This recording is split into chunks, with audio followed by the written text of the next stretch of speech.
Hello and welcome to MedTech World. We're here today at the Sigma studio and we are joined with someone who wears many hats. With him, we will discuss politics, cutting-edge technology in surgery, as well as MedTech Week coming up in Malta this November.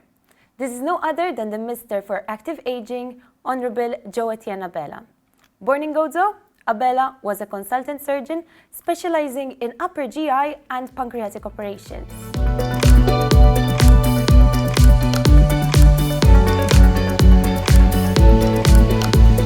Good morning, Mr. Abela, and thank you so much for joining me today. To start off, can you tell us about your initial medical career? Where did it all start from?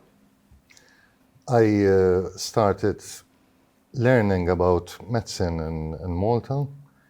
I did the course of medicine and surgery at the University of Malta between 1994 and 1999. So I graduated in 1999, and I always wanted to specialize in surgery. So I did my basic training in Malta, in St. Luke's Hospital. I've got a lot of fond memories there. Following that, I moved to the UK, mainly Aberdeen and Glasgow. And in Glasgow, I did my research and my higher surgical training. I finished my training in 2010 and immediately got a consultant surgeon's appointment in Glasgow itself. After a couple of years, I decided to lock, stock and barrel come back to Malta. And in Malta, I was appointed as a consultant surgeon.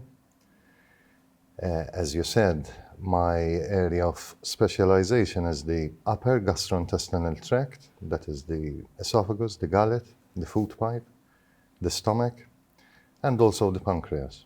So my job before coming into the political scene was usually very major surgery, as well as endoscopic work. And what do you find to be the most rewarding part of being in surgery?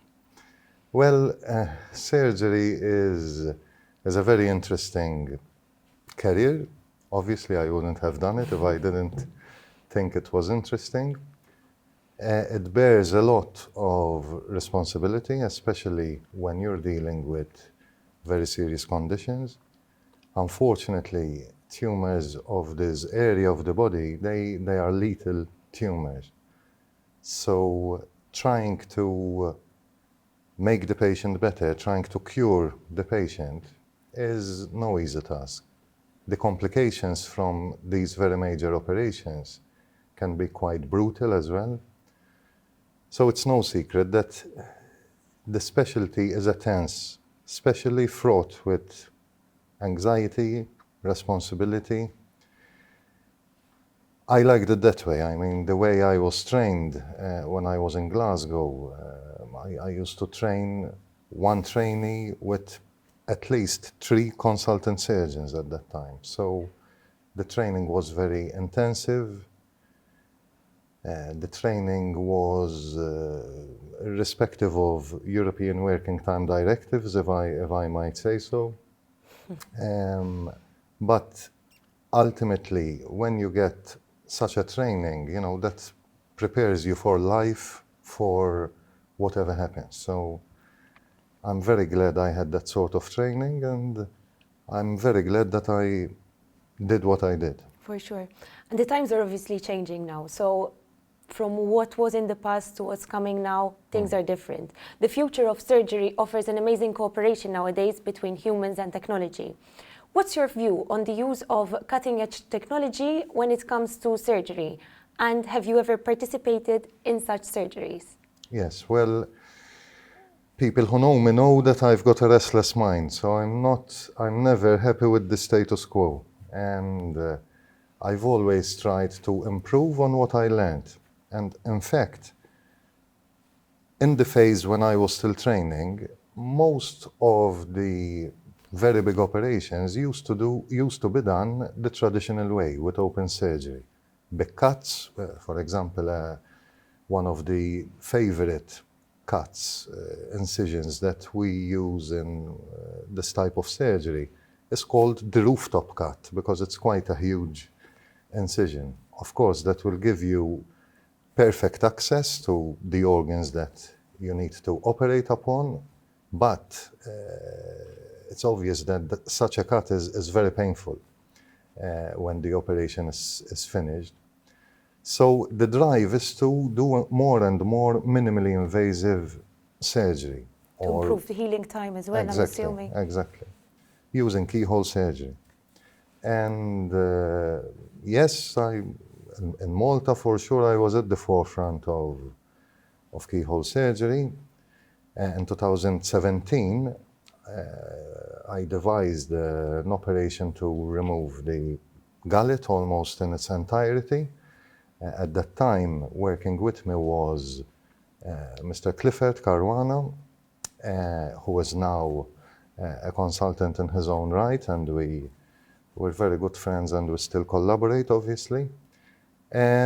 For Malta, that was, Maltese surgery at the cutting edge back in 2017. We've operated quite a number of patients with good results. So that was something that I didn't learn when I was abroad. That was something which we devised here in Malta. Following that, we were also at the forefront of doing pancreatic surgery with keyhole surgery as well. So I'm very glad that we did that. Again, we did a number of operations with good results. What is the next step? Because as I said, I'm not happy with just sitting pretty. The next step is robotics. And I have to admit, although I was involved with the procurement of the robot which we currently have in Mater Dei Hospital, I believe, all considered, there was COVID and what have you. So, the COVID pandemic stunted our drive to move forward with robotic surgery in Malta. But still, I think we could do better. We could have done better. We have the technology. It's technology at its cutting edge. And I think as Maltese, Maltese and Gozitans, we need to have a bit more drive we have the equipment, now we have to do it. So definitely that is the next step in surgery in Malta. I'm not content to be second class. We have to For sure, go ahead. And obviously this takes a lot of research as well. Yes. In your opinion, what impact do you hope research and findings will have in shaping the current surgical practices? And how would you encourage young students who are starting out and doctors to go about this? Right. Well, research in any Field? area, in any sort of field is very important. Not just surgery, not just medicine. If you think of any other aspect, like, the social aspect, now I'm obviously charged with looking after the elderly population. What I find is that if you try to tackle a subject and you have not researched it properly, then your drive to do something better, it will be stunted for sure. So information is power. And research in surgery is of the essence. And again, I think that in Malta, we're lagging a little bit. It's true, our population is what it is, with 500,000 population. It's not like we can do, the huge studies that we see in foreign countries. But I think we can cooperate with foreign countries to do multi-center studies that will benefit, in essence, humanity, not just the Maltese. Still, I want to push research, obviously in my field, but also in the surgical field. And since my ministry is responsible for the Medicines Authority, I have been in constant discussion with my team there And we want to make a step forward in what are known as randomized controlled trials, which are the sort of gold standard of research studies in medicine. So I've only been in post for the past 4 months, but I'm sure that we'll move forward on this. Yes, and you've also just mentioned that you're handling the elderly population now. So let's talk a little bit about your current political role. How are politics treating you? Well, before I entered the political fray, I considered myself as very shy, actually. So I was camera shy, even when I'm sort of giving an interview. When I started, it was in fits and starts. But I think very quickly you have to get adjusted to the new scenario. I must admit, although I knew roughly what it entailed, once you're thrown into the deep end, the experience is a little bit different. And what can I say? I mean, I will reiterate that information is power. So my first drive in the field was to get to know, gather as much information about the care homes, for example. So I've been toing and froing around the islands to see what the current situation is, speaking to lots of older persons to see what their view is. I believe in my job, as it was in surgery before, complaints are very important. If people do not complain, we can't improve the service we deliver. So although one might think, listen, this week we've had 10 complaints, and someone might see that as a failure. I don't see that as a failure. I see that as an opportunity to keep improving. One important aspect of being a politician is the media, obviously. And as a newcomer to the field, as a green politician, shall we say, when you see your name in the media and there are negative connotations, obviously, especially for a surgeon, it might be a bit harrowing to start with. I must admit, the sort of anxiety that I felt when I was a major cancer surgeon was one thing. The anxiety that, people may say things about you which you don't agree with. And then you have to go home and explain that to your children. So I must admit, that's difficult. And I suppose it will take time to get adjusted to.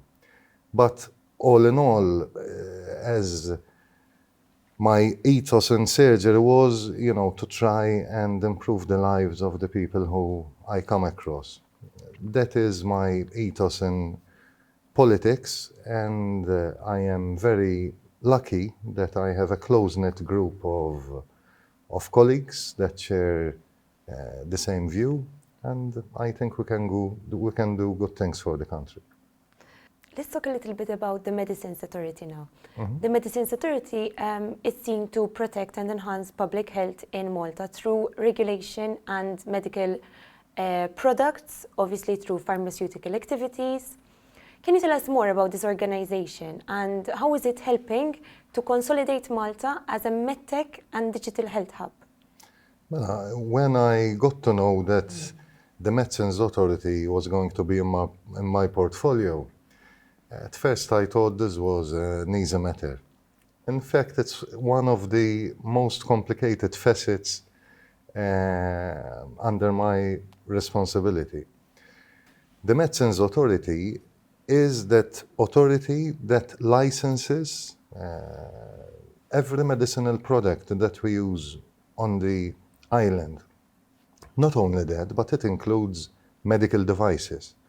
Now, for a surgeon who's forward-looking, as we said, with keyhole surgery and robotics, medical devices are very important. They're toys for boys, shall we say. Exactly. So it's not as if I'm going to interfere in what is licensed or not, but it's certainly exciting for somebody like me. When we say medical devices, we're talking about the simplest medical device, I don't know, some form of spatula that is used in a cataract operation, to the most advanced piece of robotic machinery. So these are all medical devices.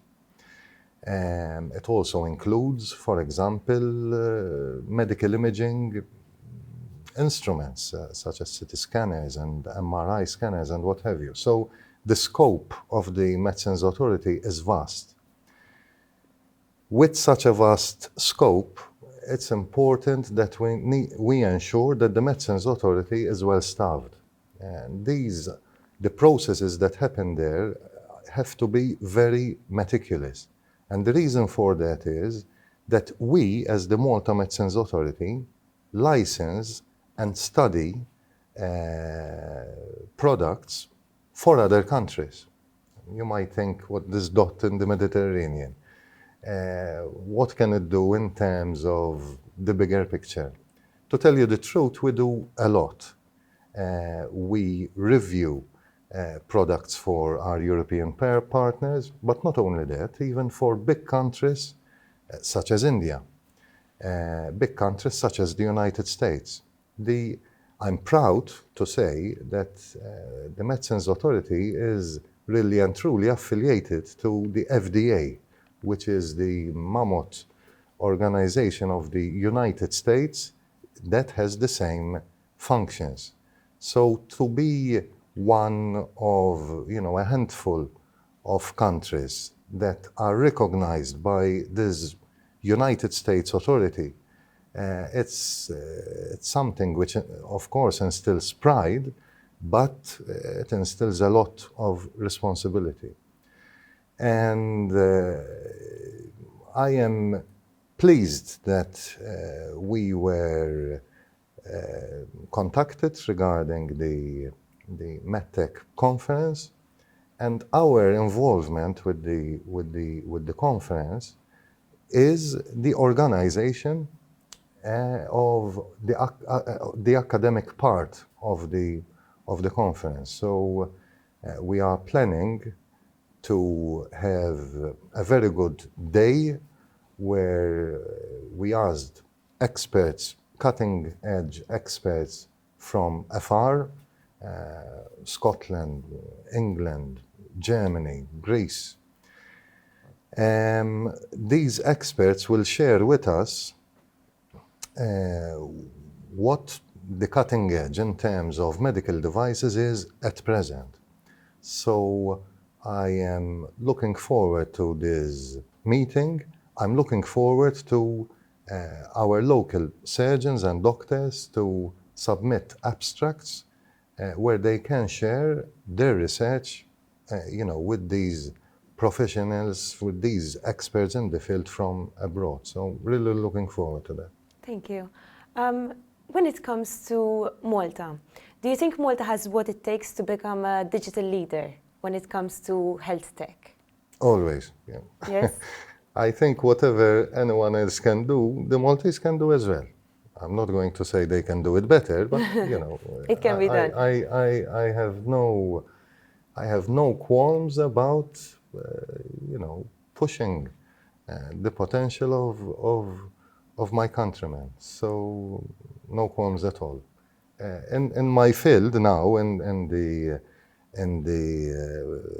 sector, the elderly sector, this week we have launched a digitalization project in St. Vincent de Paul, which is a large facility with a population of 1,500 residents. And our drive there is to make the place paperless. So we introduced this program with collaboration with Mater Dei Hospital, with the very strict, we have a very strict and healthy relationship with the Ministry for Health. We collaborated, we're getting this system into St. Vincent de Paul, and I hope that by year's end, this system will be disseminated into every other care home in the island. The system will, as I said, help us to become paperless, but most importantly, it is the guarantee that our residents, our patients get, very good quality continuity of care. So the Royal College of Surgeons of Edinburgh has recently awarded you the College International Medal in appreciation of your lifelong career in surgery. What does this mean to you, and how will this recognition serve to strengthen the cooperation of the College of Surgeons with Malta in field of learning? Well, the minute the president of the college, Professor 𝐂𝐞𝐝-𝐸, told me that I had been given this honor, my first reaction was I was shocked. The reason being, I'm not that old. I'm only 46, and I know this medal is usually given to older persons. But obviously, it was a great honor. The only two Maltese people who received this honor was Dr. Vincent Abona, who was the president of Malta a few years back. He was an ophthalmic surgeon, and he was awarded the medal when he became president of the Republic. And then there's me. Well, to tell you the truth, it's two 𝐂𝐻𝐸-𝐻𝐡s, because we're Oh, really? both 𝐂𝐻𝐸-𝐻𝐡s who got the medal. So the Maltese have a bit of catching up to do. Yes, it's an honor for me personally, but the way I look at it is that it should encourage our youngsters, it should encourage our trainee surgeons to, as I said before, push for more. I mean, even though we're a small country, we can still make a name for ourselves and for our country. The college, I happen to be an international surgical advisor for the college, a sort of ambassadorial role for the college. And yes, we've had several discussions. We cooperate very well with the college, and we have made Malta a center for learning affiliated to the college and a center for examinations. When I say examinations, Malta, with its strategic position in the Mediterranean, will attract a lot of foreign trainees who will come here to do exams in various branches of surgery, not just general surgery. Here we're talking about cardiothoracic surgery. We're talking about urological surgery, all the fields. So Malta now will be the Mediterranean center, the Mediterranean hub for the college for these examinations. So I think it's a huge leap forward, yes. and it will help to keep fostering our relationships with the UK, with Edinburgh in particular, even despite the recent Brexit divorce, shall we say. Previously, you mentioned that you are looking forward to MedTech World coming up in November in Malta this year. Can you tell us a little bit more about the plans you have lined up for it? Right.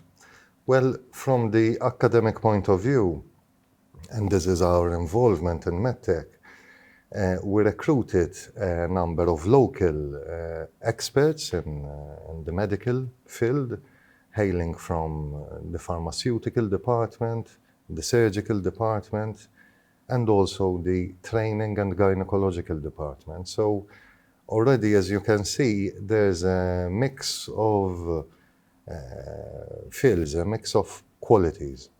Now, these persons, these experts, we've charged them with the duty to make a proper plan for the day. It's a one-day event, and they have recruited now people from abroad. Professor Griffin himself from the United Kingdom, Professor 𝐂𝐨𝐦𝐦𝐻𝐝 from Manchester, Professor Despot from London, and then professors from Germany and Greece. I'm not familiar with the surnames. So these experts will be coming here and they will share with the audience their experience of what they think is cutting edge. So again, these are keynote lectures that will be of interest not only to the medical community in Malta, but also to the scientific community. And to this end, we met with scientists outside the medical field. We met the Chamber of Scientists of Malta and informed them about the conference and invited them to actually come, but not only come, to participate and submit abstracts of studies, scientific studies, which are outside medicine, strictly speaking, to participate and present their results. What my aim is to get physicians and surgeons, so the medical field and the scientific field in Malta together, because I think that is the sort of relationship that has been lacking, and that's where I think we can make the difference. It will be a good step forward as well. And lastly, to close off the interview, can you provide some words of encouragement to fellow young healthcare practitioners and the healthcare professional pool in general? So, being a healthcare professional, I think it's a privilege. As I always teach my students and my trainees, healthcare professionals cannot deliver a good service unless, in the patient you have in front of you, you don't see your relatives, your mom, your dad, your brother. So never treat a patient in a way that you wouldn't want anyone else to treat your relatives. If we try to stick to that ethos, our healthcare service automatically will improve. So a privilege to be a healthcare professional, a huge responsibility. If we have healthcare workers that have this insight, the rest will be easy. Because once you have that ethos, it's natural that you want to further your knowledge. It's natural that you want to be involved in research. But I think our university and our postgraduate training units, shall I say, we have to drive this ethos into our youngsters. A privilege, yes, but a huge responsibility. The rest will come. The wages, the bonuses, the allowances, they will come. But our first priority is the patient. Thank you. Thank you so much for your time today. Thank you for all the insightful content and all the insightful looks you gave us into what's happening. And thank you for your hard work. Thank you. From MedTech World, I wish you all the best of luck for what lies ahead. The same. Thank you.